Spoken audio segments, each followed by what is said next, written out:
मंगलवार व्रत कथा। मंगलवार व्रत की कथा इस प्रकार से है। प्राचीन समय में ऋषि नगर में केशव ब्राह्मण अपनी पत्नी अंजलि के साथ रहता था। केशव दत्त को धन संपत्ति की कोई कमी नहीं थी। सभी लोग केशव दत्त का सम्मान करते थे, लेकिन कोई संतान नहीं होने के कारण केशव दत्त बहुत चिंतित रहा करता था।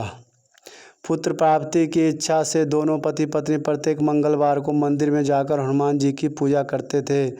विधिवत मंगलवार का व्रत करते हुए उन लोगों को कई वर्ष बीत गए, पर उन्हें संतान की प्राप्ति नहीं हुई। केशव दत्त बहुत निराश हो गए, लेकिन उन्होंने व्रत करना नहीं छोड़ा। कुछ दिनों के पश्चात केशव दत्त पवन पुत्र हनुमान जी की सेवा करने के लिए अपना घर बार छोड़ जंगल चला गया और उसकी धर्मपत्नी अंजलि घर में ही रहकर मंगलवार का व्रत करने लगी। इस प्रकार से दोनों पति पत्नी पुत्र प्राप्ति की इच्छा से मंगलवार का विधिवत व्रत करने लगे। एक दिन अंजलि ने मंगलवार को व्रत रखा, लेकिन किसी कारणवश उस दिन वह हनुमान जी को भोग नहीं लगा सकी और सूर्यास्त के बाद भूखी ही सो गई।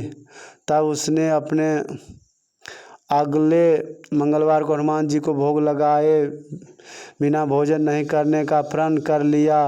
6 दिन तक वह भूखी प्यासी रही। 7वें दिन मंगलवार को अंजलि ने हनुमान जी की विधिवत रूप से पूजा अर्चना की, लेकिन तभी भूख प्यास के कारण वह बेहोश हो गए।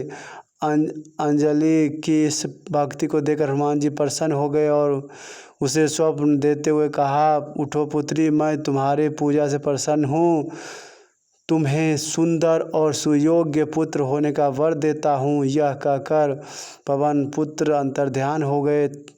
तब तुरंत ही अंजलि ने उठकर हनुमान जी को भोग लगाया और स्वयं भी भोजन किया। हनुमान जी की अनुकंपा से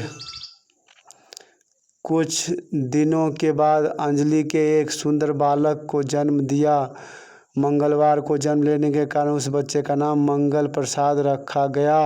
कुछ दिनों के बाद केशव दत्त भी घर लौट आया। उसने मंगल को देखा तो अंजलि से पूछा, यह सुंदर बालक किसका है? अंजलि ने खुश होते हुए हनुमान जी के दर्शन देने और पुत्र प्राप्त होने का वरदान देने की सारी कथा सुना दी।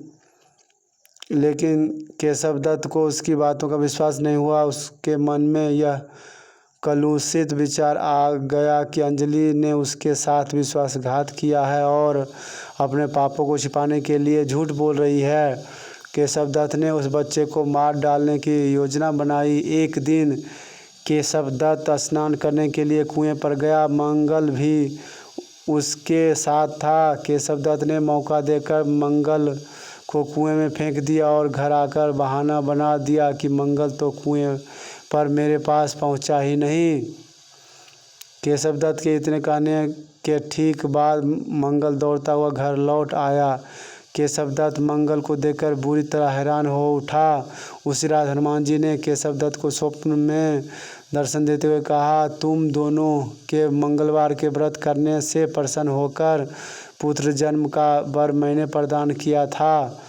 फिर तुम अपने पत्नी को उल्टा क्यों समझती हो? उसी समय केशव दत्त ने अंजलि को जाकर उससे क्षमा मांगते हुए स्वप्न में हनुमान जी के दर्शन देने की सारी कहानी सुनाई। केशव दत्त ने अपने बेटे को हृदय से लगाकर बहुत प्यार किया। उस दिन के बाद सभी आनंद पूर्वक रहने लगे। मंगलवार का विधिवत व्रत करने से केशव दत्त और उसके परिवार के सभी कष्ट दूर हो गए। इस तरह जो स्त्री पुरुष विधिवत रूप से मंगलवार के दिन व्रत रखते हैं और व्रत कथा सुनते हैं, अंजनी पुत्र हनुमान जी उसके सभी कष्टों को दूर करते हुए उसके घर में धन धान संपत्ति का भंडार भर देते हैं और शरीर के सभी रक्त विकार रोग भी नष्ट हो जाते हैं। बोलो वीर बजरंगबली पवन सुत हनुमान की जय।